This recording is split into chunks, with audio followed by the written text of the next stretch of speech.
Warren Buffett once said, if you don't find a way to make money while you sleep, you will work until you die. Work until you die?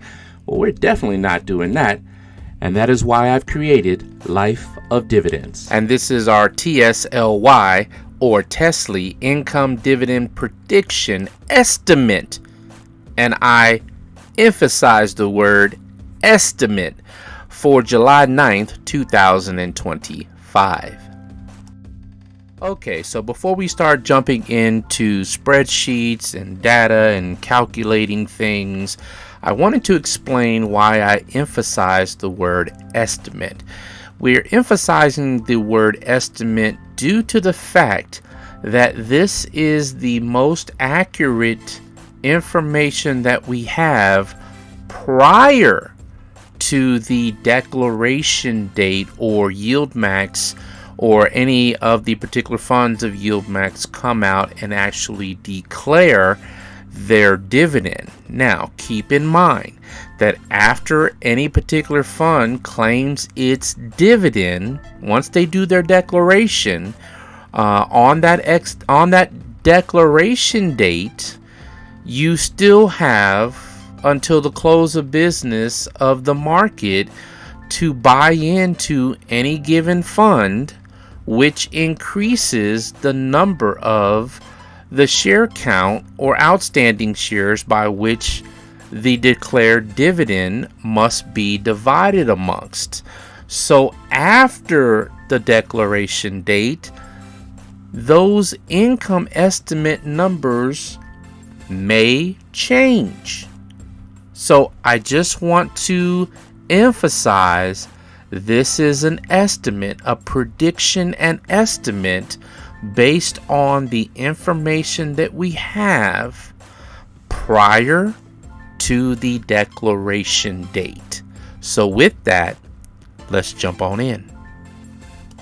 Okay, so here we are with the spreadsheet of what Life of Dividends has been tracking. And keep in mind, a significant amount of the information that I've been tracking is from Retire on Dividends.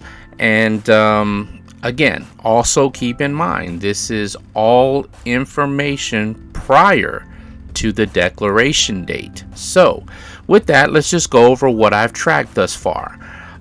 With TSLY, we have, as we know from, God, what was that? The close of business on July 3rd. We have a income generated per share of 8 cents for TSLY. But let me just go ahead and go over everything for year to date. As we can see there, starting back in November 2024, TSLY generated 9 cents of income.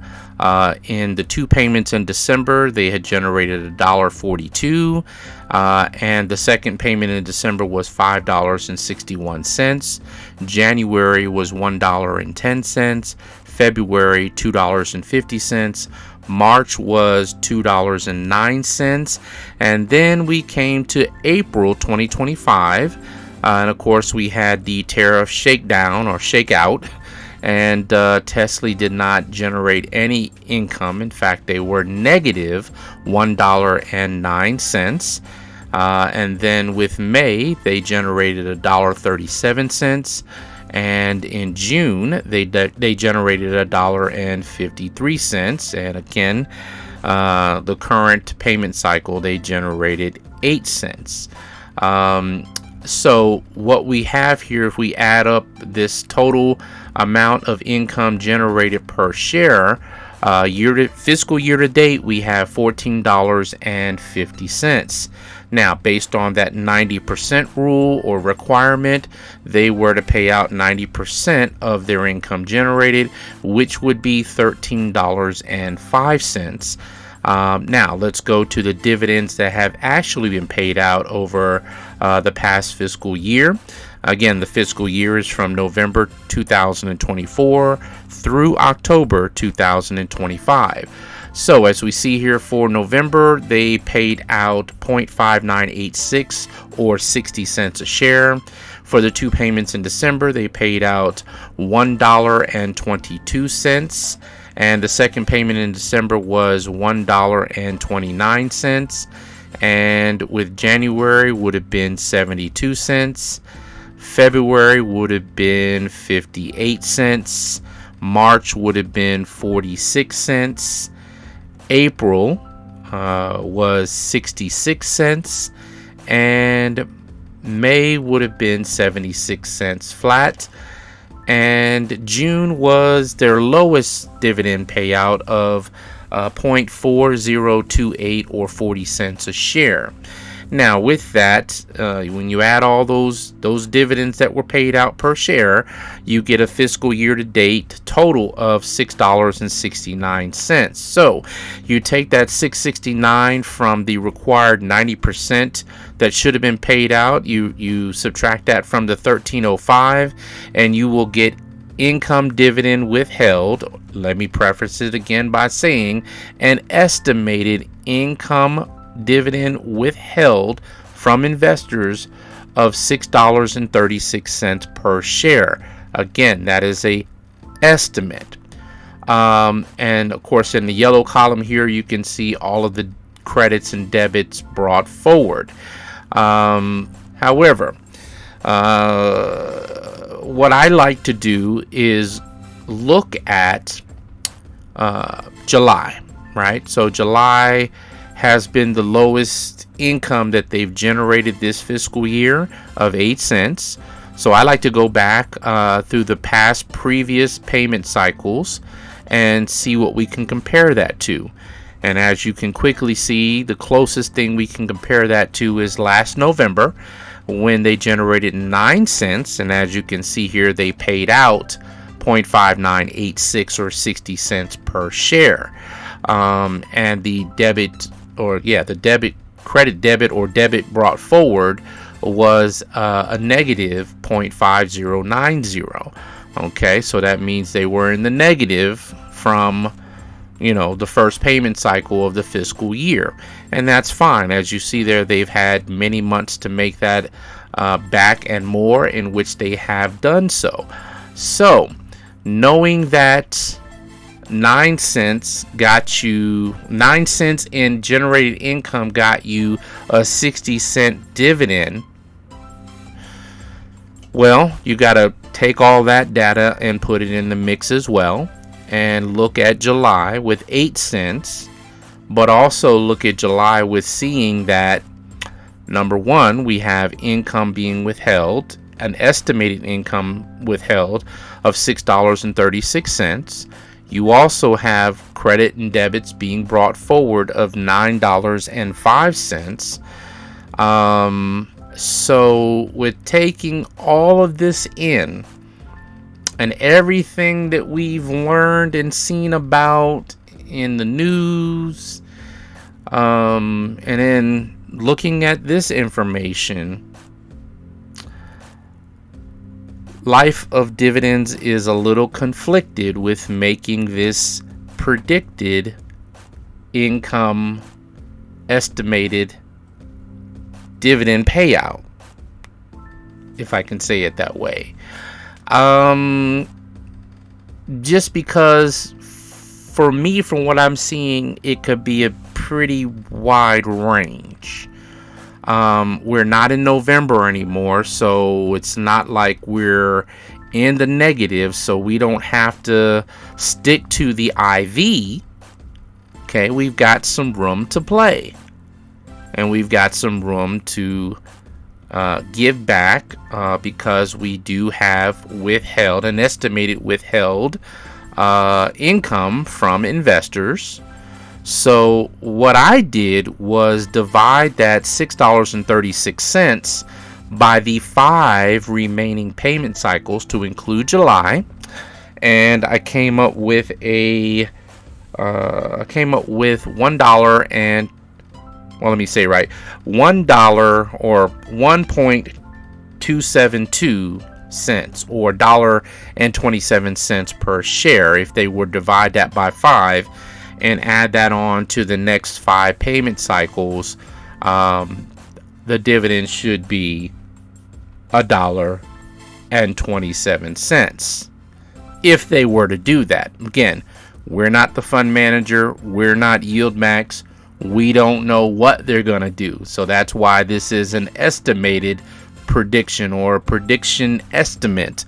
What I would like to say from the life of dividends, what I'm seeing here, we have an IV for TSLY of 0.36 cents per share.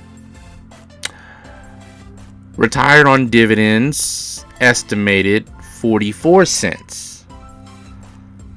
And that's retire on dividends estimate. But for me, I think that estimate is way too low considering the credit and debit that's been brought forward of an estimated $9.05 per share, along with the income being withheld of an estimated $6.36. So I am going to give you a pretty wide range of what I feel Yield Max should probably do at this standpoint, or what TSLY should probably declare at this point in the fiscal year, with now 5 payment cycles remaining, including July. I am going to estimate a dividend declaration of as low as 0.716 cents per share, or 72 cents per share. So that is my low estimate. And I will say as high as, give me a second, let me just calculate this here. As high as $1.35. So that is life of dividends prediction estimate for TSLY's upcoming declaration on Wednesday. I am predicting the estimated declaration of the income to be paid out of 0.716 or 72 cents per share on the low, and as high as $1.30. And that's all up and all based on what I'm seeing, again, from the 90% requirement of the $14.50 that they've generated, that they're required to pay out, and taking in consideration the difference between what they paid out, the $6.69, when you subtract what they paid out from what's been generated and the 90% requirement to be paid out, we have $6.36. We also have a credit debit carried forward of a positive $9.05. So I don't see why TSLY at this point in the fiscal year of the current fiscal year, I don't see why they could not pay $1.35 and go home and sleep like babies. Because keep in mind, if you take that $1.35, you take that $1.35 from the $6.36, and we still have you still have $5, approximately an estimated $5 of income that's still withheld, that can still be paid out over the remaining 4 months of the fiscal year. And I think that is, hey, anything is possible. But again, I don't see why they couldn't go as high as $1.35. But hey, I don't know. We don't know what we don't know. So that's why I've gone as low as 0.716 or 72 cents per share. But I don't see why they definitely can't pay over $1. I definitely don't see why they can't pay $1.27. And if they wanted to just, potentially, what is it, increase, what do you call that? Not assets under management, but no, not assets under management. The total fund, having why they can't dangle the $1.35 as bait to lure in some additional money or some new money to the TSLY fund. That would be great as well, heading of fiscal year 2025.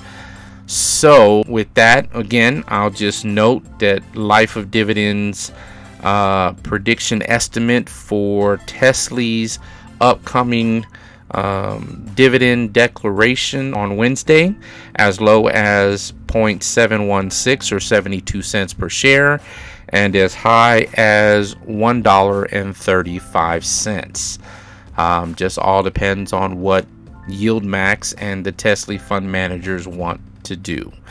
So with that, folks, feel free to like, subscribe, and share.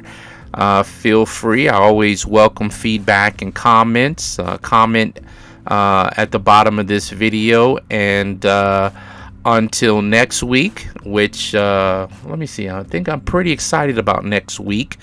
Next week we have, I believe, coming up is TSLY, which should be a pretty exciting dividend to do an estimate on. And for anybody who's not seen what is the fund, it's HOOY, HOOY, I guess. That's going to be pretty exciting as well. Dividend declaration for TSLY. And with that, I will say we will holler at you on Wednesday to give you an update on what exactly TSLY does declare for their dividend, and we will see how close or how far apart our predicted estimate is. So with that, I want to thank you guys for joining Life of Dividends, and share, comment, subscribe, like, join us here, because we've got nothing but growth in our future. So definitely appreciate everybody who has come aboard in Life of Dividends, and definitely want to thank those that are here and those who are new to the channel. And with that, again, I'll just say, hey, y'all have a good one, and can't wait till Wednesday. Again, thanks for watching Life of Dividends.